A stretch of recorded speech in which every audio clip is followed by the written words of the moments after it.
Hey everybody, and welcome back to Crypto Kings. My name is Matt. It's a pleasure to be back with you guys today, and I wanted to talk with you guys about something that I think most people could agree would be pretty big for Shib in the near future. Now, as you guys know, of course, one of the biggest sort of problems at the moment with Shib and getting it off the ground is the entire ecosystem. Now, there was a tweet here on Twitter from this guy here talking about Kucoin. Now, Kucoin obviously is one of the bigger exchanges out there. I wouldn't say it's the biggest, but it's definitely up there, sort of as a competitor to Binance and Gate and a couple other ones. When you guys take a look at Ku in relation to the rest here on CoinMarketCap, you guys can see it comes in at number 7 here on the list of markets that are using Shib the most. And you guys can see you have Crypto.com, obviously pretty big one, multiple Binances here from different regions and whatnot. I'm sure Coinbase would definitely be up there if it got listed on there. You guys could see some bigger ones up here, 1inch, a few other ones, and as you scroll down, of course, you start getting into kind of the more unknown ones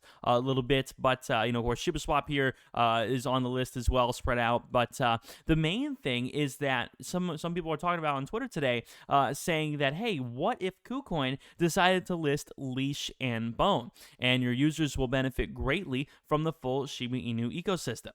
And you guys can see here, will you be the first to woof them all? And that would honestly be pretty amazing. And the Shiba Informer here, of course, said maybe someone else will beat them to it. For example, LA Tokens is already listing Leash too. I'm sure many others have an interest in Bone.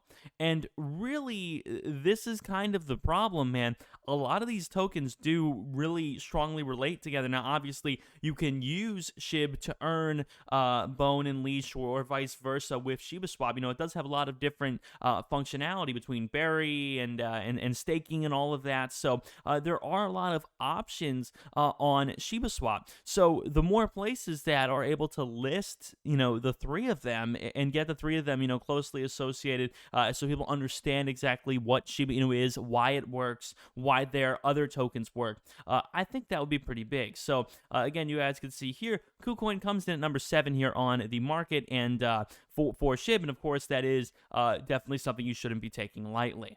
With that said, man, on the day right now, Shib here down about 5%, which is not good, but I was kind of expecting a little bit of a setback. If you guys take a look right now at Ethereum, this is kind of an important moment because, yes, it is hanging above 21, and that is fantastic, but it really can't get below 2,000 here, man, and that really, I think a lot of people can agree with me on this. There are projections on Twitter that, hey, if Bitcoin is able to pass 35 today, we should be at $72,000 for Bitcoin here in a couple of weeks. But when we take a look at Bitcoin right now, it's not quite there yet. You guys see it's still a little bit down, but the idea here is that if it's really able to break into the high 30s here quickly, that it really would be, breaking all the boundaries that have been set by so many different points of resistance here over the past few weeks. Now, if you guys remember, of course, at one point Bitcoin was at 28 and it was struggling to break 30, and that, if we look at the full 7-day here, you guys could see here it's hanging in at 29,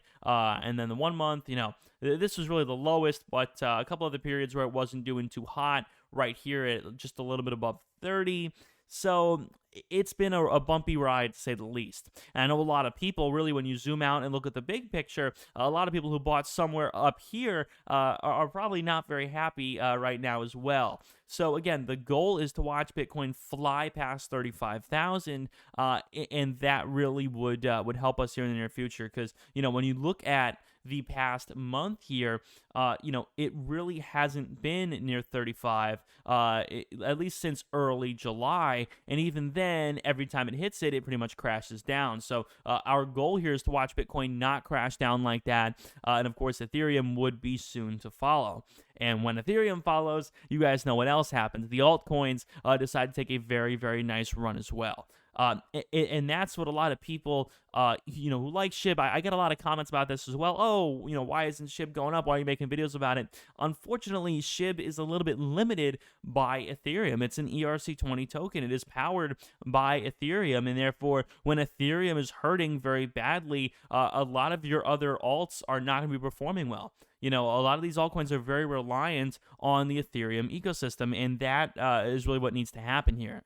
So you guys can see here, this is the zoomed out picture here over the past few days with SHIB. Really, it's been kind of consolidating to say the least here. I mean, we're having a little bit of a dip right now, but when you really zoom out and look at the bigger picture here, it's pretty much been consolidating between like 6.5 and 6. Obviously, there are a couple outliers and a couple scary dips and whatnot, but generally, when you zoom out and look at the big picture, this is kind of what we're working with. It probably will be hanging out between 6.3 and 6.6 here for the near future. Again, I think this really bad dip, I think this really terrible plunge down into like the 5.7s and 5.8s shouldn't be happening for a while, because thankfully we kind of shook that out. Again, during this time period, Ethereum was at like 17, Bitcoin was at like 28. So you know, thankfully I think we'll be out of this territory for the foreseeable future, at least I hope. Now the question is, you know, do these dips end up being permanent? Will a dip like this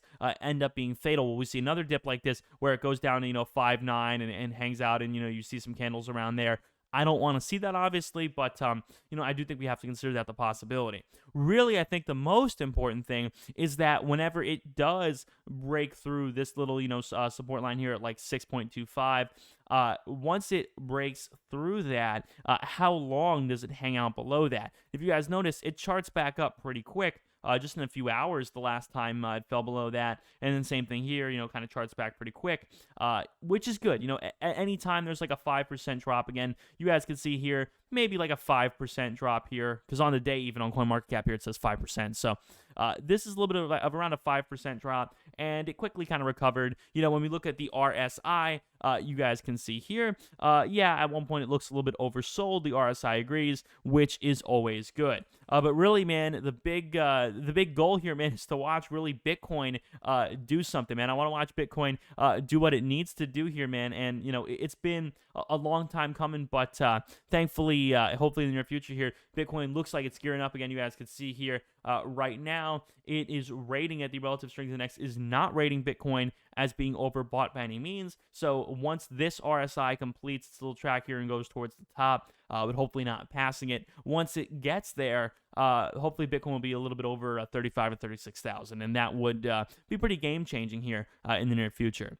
And of course, when that happens, obviously, as you guys know, Ethereum does tend to follow a little bit as well. So, you know, Ethereum would probably follow suit here in the near future. So that is definitely what I'm looking forward to. With that being said, guys, thank you all so much for watching. Really, man, this Kucoin announcement could be pretty big if this happens. If, you know, the associated tokens of SHIB get a little bit more love, because let's be honest, you know, Leash could always get a little bit more love, as I'm sure you guys could agree. You know, they definitely don't seem to be, you know, quite as, you know, high in market cap and stuff like that. You guys can see here, definitely much smaller than that of SHIB, 1/25th, I think, of SHIB or something like that here. So definitely could be listed more places, and besides being listed, of course, you know, it could be staked a lot more, things like that. So that is definitely what we are looking forward to here. So with that being said, guys, thank you so much for watching. If you guys enjoyed, make sure to drop a like, subscribe. Let me know what you guys think down below in the comments. My name is Matt. See you all on the next one. Peace.